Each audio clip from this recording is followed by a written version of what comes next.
Welcome back, guys, to another roundtable. My name is Adam, Victor, everyone, Rusmin, Kenny, all with me. You're the fifth person joining us. Thank you for being here. And today we're going to discuss about one simple trick you can use to find high-quality companies to invest in. And I'm not going to waste your time. I'm going to tell you straight away what it is. So the trick is to look for companies with pricing power. But we're going to find out about why this is so important and why pricing power actually links to an economic moat that a company has, and that could make it a really good investment to have a look at. So I think first things first, let's define what pricing power is and give us an example of that. So if you talk about pricing power, to me is the ability to increase price without affecting the sales. Right, so it's like we want to talk about like companies like Starbucks. They are able to increase their coffee price every year, right? Their cup of coffee, Yeah, so I mean, Starbucks is really expensive, right? I mean, I still remember that 5 years ago when I bought green tea frappuccino, venti size was costing me about I think $6 plus, and today you go to Starbucks, you order another green tea, same cups, you're gonna cost you about $7.90. That is actually almost like 20% over increment. Yeah, and you go to Starbucks, it's like usually packed, right? Yep. Yeah. You always have people just hanging out there, and I think the argument is Starbucks has pricing power because whether, like you said, prices have gone up. Yeah. Demand is still there. Yep. And even though that you have like Kopi O or Kopi in Singapore, it's cheap. It's different. It's different. Please. But people will pay so much more for a Starbucks coffee. Yeah. So I will pay. Basically, I have an article here from the New York Times. It says that Starbucks isn't the place to go for cheap coffee.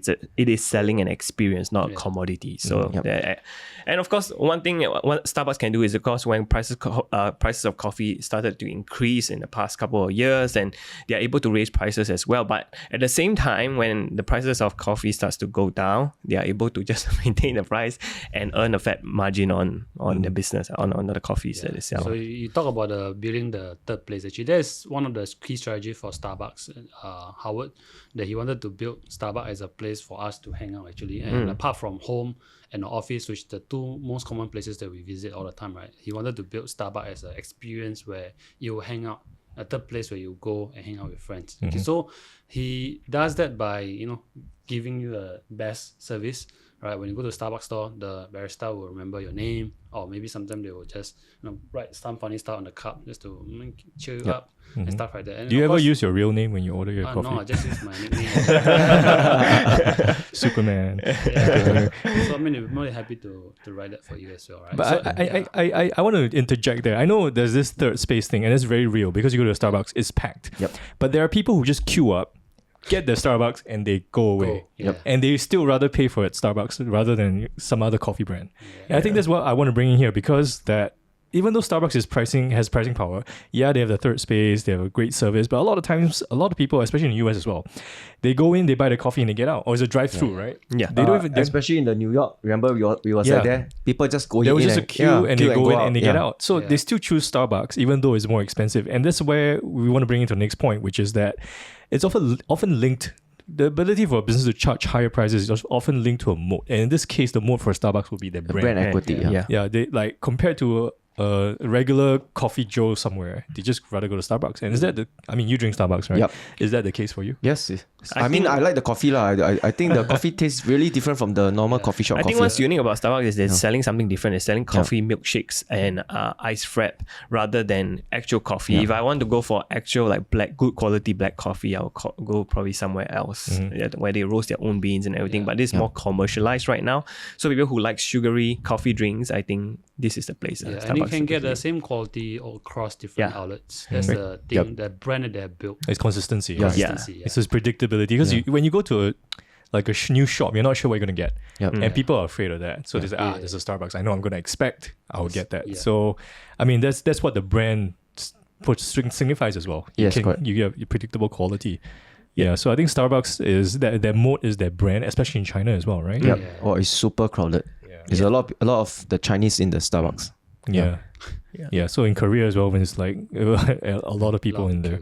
So what we're going to do right now is that we want to show you how pricing power, when you spot a business that has an ability to charge higher prices, it's usually linked to an economic moat. So in this case for Starbucks, it's the brand equity. Okay. Any more examples of other companies here? Another company is probably Adobe. Adobe is something that, they also plant themselves in the educational space, right? In school, they provide this software so that students can learn how to, edit videos, edit photos from the get-go. So once they come out, the industry will most likely use that software as well at the same time, because when they come out, they want them to be trained, be ready to go so out like there rather Photoshop, than Illustrator, and all that Creative Cloud Adobe software. Premiere, Right? Lightroom, and so these are the kind of software that they train you since young, and they provide to the school for free. So, and they're also one of the very first mover, when in this space. So that's why, since young, though especially in the creative industry, they actually get trained to use Adobe. And once you get into Adobe, they have their own ecosystem that works pretty well with their Photoshop, Adobe Premiere, Lightroom, and all that. Yeah. So it's hard to get out of Adobe. I mean, I usually when you ask somebody like, will you switch to another product? When you go and do a survey, probably you say out of 10 people, 7 of them will say yes, I will stay. 3 of them probably they are willing to switch. But when I ask maybe 10 out of 10 people who use Adobe, right, will you switch? The answer is no. Yeah. It's very high. Because you have to relearn the software, you have to learn how Yeah. to do everything. And it's a complicated piece of software. It's not like Word, where it's like you just type. Yeah. Press enter and that's it, right? And the thing But I here still is don't want to switch from Word still. And the thing here is that there's no other better alternatives as compared to Adobe, right? Which they have the whole suite of programs that work so well seamlessly together. But there are some substitutes. It's just not as good. Yeah. But they're comparable, but still people don't want to switch because it's just a pain to learn something else. Yeah, Sometimes when you're working on the same project, if someone alters certain things, they know that what they did on that platform, and everyone is familiar with the same tools and what they did. So then they're able to keep track and maybe to add value to that piece of work. So because of this, Adobe is more expensive than their substitutes in the market. Yeah. There's Adobe Creative Cloud. You can pay a subscription for that. You could used to buy them in the past. Now you pay a subscription every single year or month, right? So actually, it gets quite expensive. If you use it actually, quite look at their revenue. Since 2015, they have grown from 5 billion to about more than 12 billion right, in 2020, right? And margin, they are getting about 30-40% margin, amazing. net profit It's a software margin. company. So that's the advantage of pricing power. You get high margin. Yeah, Right. Yes, because you're able to charge it, and people have the demand will stay the same. Yep. Yes. So Adobe is a great example. Give me another example of a company with pricing power and their moats as well. Actually, that will be Apple, because I know that every time I buy a phone, I know I can buy a Windows laptop. Windows laptop. Yeah, or it TV. was not that in the past, Yeah. Yeah, right nowadays, They yeah. have pricing power, because I remember the time when when Apple started to raise their prices, right, over $1,000+, and then my dad actually gave me a Note 9, a brand new Note 9 to Samsung, try. right? Yeah, Samsung. Yeah, I was using for a while, and I was like, this is crap. So then I threw it away, and I was like, okay, I'll just pay more and probably use my phone for a longer period of time before changing it up, You should give it to me. Throw it away. Throw it away, but I actually sold it off. okay. Yeah. So I think the thing about Apple is they have this mode that links to their pricing power, which is the network effect, right? yeah. Because a lot of people using it. You use their ecosystem. Right? For me, is I cloud all my thing on iCloud. I use on the iPhone, on my Mac. They are all linked together. So it makes me very hate to change to So that's another. like switching costs. Yeah, It's a high switching cost. basically Right? they got more than one, Yeah. Yeah, because I'm and- stuck in their network ecosystem. And for business to business kind of companies, let's say they want to target the Apple users, they can only go through Apple, right? Because Apple has that kind of network effect where they have their users are mostly, rely on the whole ecosystem of product, iPad, Apple Watch, and then of course your iPhone, and then they all work seamlessly well across devices. Especially when it comes to sharing, I can just transfer file from my iPad to my Mac. Yeah. Do you Very use it easily, for a right? watch and everything? You know, a watch. Yeah, I can control stuff from my watch with my You're Apple like an TV at Apple home. robot nowadays. That kind of Apple. Yeah, I mean, like I can take picture of a document and then use my laptop, access that picture, and then I just can send it through the email. Correct. Yeah, so it's just like you can continue wherever you are, and whichever devices you choose to use, you can just continue your work from there. Yep. For the record, I have no idea what he's saying about. I'm a PC guy. I have an iPhone, but I use PC all the time. So I have no idea what you guys are talking about. But it seems like you guys are stuck. Yes, You're stuck. yes. Yeah. So there's a high switching cost because you're familiar with this ecosystem.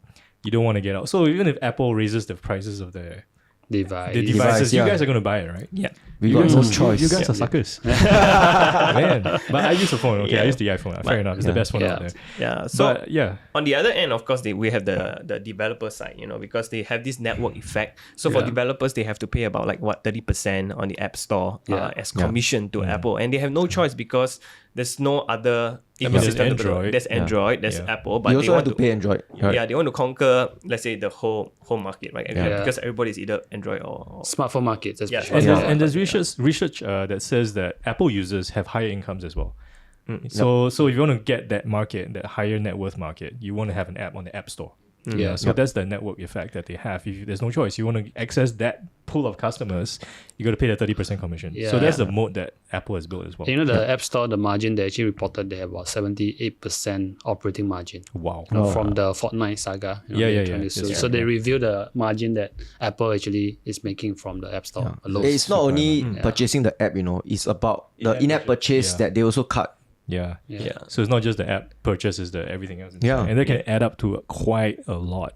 Yeah, quite a lot. So But Apple it's gets a a lot. cut It's 30%. one of the first $2 trillion company, Yeah. right? Yeah. Right. And Apple has brand equity as well. I think Yep. that's quite obvious. I think they got all the three modes that we just mentioned. So Apple has brand equity, high switching costs. Yeah. You guys are stuck in that ecosystem, and there's a network effect when it comes to their devices and developers wanting to develop apps as well. So it's like a really, really good company. I think, like you mentioned that. How much are the phones right now? Was it 1,008? 1,800.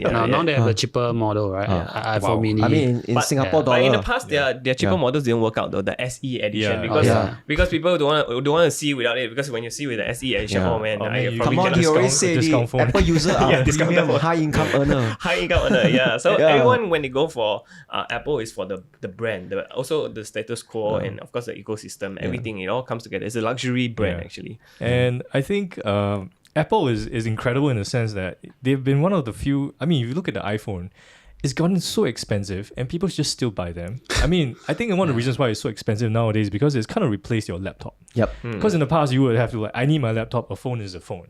Now Yeah. the phone has kind of replaced the laptop. You can almost do everything on the phone. Yep. They just charge you a lot more for it now since you don't need that laptop. And it's seen in the prices. I think if you put a chart of that, the Apple iPhone and all that, we can find that for you. It's really, really incredible. So another advantage, I mean, that's how pricing power can be a clue to how you can find great companies. Because there's a reason why these companies can charge higher prices again and again. So is there any other advantage to what pricing power can give a company? I think the other advantage is because during inflationary time, right? They are able to pass down costs, right? During high inflation. So moving forward, we are expected to going into high inflation. So usually these type of companies that have pricing power, they will tend to do well in the period of high inflation. Whereas other companies, if they do not have this, they may not be doing well because the costs are creeping up So on them. essentially what Victor is saying is that, when there's an inflationary environment, I think the company can raise prices. So once they raise prices, that will lead to revenue growth because the volume would not be affected that much. Consumers are willing to pay for it because they have a strong moat. So that will lead to revenue growth. So you look at some of those companies that we mentioned, Adobe, Apple, I mean, they have been actually growing, right? And that also primarily because of the higher pricing power. Right? They can keep on increase the price. So if you're worried about high inflation, then this type of companies are your buffer to it. Yeah, I mean, it's always good to be able to sell more units, more sales. I mean, more products and stuff. But just to have, even if you just sold the same amount, but you just increase prices every year, there's going to be growth. Yep. And if you can increase that past inflation, that's even better. And that works for all these kinds of companies that have this pricing power. So that's really important. But I think unlike Apple is a very special situation where they are able to scale and reach out to so many people. But most companies with pricing power, they do not have that kind of scale because they have to remain exclusive. If not, they risk diluting their own brand, make it cheap, and you can see it everywhere. One particular company is basically Ferrari. Ferrari on average every year, or maybe the last year, they ship out about 10,000 cars. And for the past 5 years, I mean, before COVID, right, they have been growing 8% annually. So, but COVID caused them to bring that number down to about 9,000. From 10,000 to 9,000 because of COVID. I mean, still a lot of people still buy Ferrari. But still good. But when you're still rich. So then one of the problem with Ferrari is right now Ferrari is they have two types of cars. One is their typical car, which sells at about 400,000, and the other one is about $2 million, which is their limited edition. So in order for them to generate more revenue or more increase their profit margin, they have to tilt the mix of the cars that they sell. So they have to sell more of the limited edition cars as opposed to their typical Ferrari, which is $400,000. So what you're saying is that Ferrari has pricing power. I mean, Ferraris are expensive. Yep. Yeah. But there's a drawback to, I think that's the counterpoint that we want to make right now, is that not every company with pricing power is actually has a lot of growth in them. Correct. Yeah. I mean, Apple definitely, Starbucks, Adobe, high growth scale. But certain companies with pricing power don't have the scale. And you're pointing out Ferrari as an example of that. Yes. Because Ferrari has to be exclusive. Correct. Yeah. That is the brand. If everyone has a Ferrari, Nobody going to buy it. it becomes a Toyota, right? And it makes it more appealing somehow, for some reason, whether it comes to Hermes or Ferrari, when even if you can afford it but it's hard to get, I think it gives people that kind of excitement. Like for example, there's this case where this guy wrote a $1 million check to the CEO and said that hey, let me buy this limited edition car, and of course you need to qualify to buy this limited edition car. So and then there's this guy also, he is like 70 over years old, and he bought 18 Ferraris over the course of his life. Probably he own a few right now, but then the dealers told him that he did not qualify for the Ferrari. So he sued Ferrari for that. So can you imagine? So when it's hard to get, it just drives up the price. And people want it more. So then they have to keep the exclusivity intact. So there's a drawback to growth in a way. Yep. So pricing power, I mean, we're saying that pricing power is important, but you need to combine that with scale. Yep. And I think Apple is actually one of the best examples here. It's in a sense, it's kind of like a luxury brand, but it's highly scalable. It's highly scalable. Yep. Yes. Yeah, and it's one of those few brands that kind of like step in between. Starbucks is also one. Starbucks is another one. Yeah, pretty good. Yeah. But yeah, usually if it's like a luxury brand, they can't scale because they have to keep it exclusive. If not, it's just no longer exclusive, right? So I think these are the things that we want to look out for. So if you're going out there looking for companies to invest in, one way that you can really look out for a good company with a great business model is to find out whether they can raise prices, and they can keep raising prices year after year. So we've given you some really good examples like Starbucks, Adobe, Apple is a great one. But at the same time, if they have to raise prices and scale. Yep. So luxury brands like Ferrari just don't quite cut it. Right. So I hope that has given you some clues about how we can go about looking at companies. Pricing power is one of the best ways to look at companies to, invest in. Yep. So I think that's a pretty good wrap up of this roundtable so far. So thank you so much for watching. Once again, my name is Adam. This is Victor, Rosmin, Kenny. If you like this roundtable and what we just discussed, please hit the like button to tell us that you like our content. Any questions and comments, put them in the comment section below. We love to have a conversation with you. And hit the subscribe button. Hit the subscribe button because we have many more roundtables coming up. So once again, thank you for watching. You're the fifth person joining us, and we'll see you around again.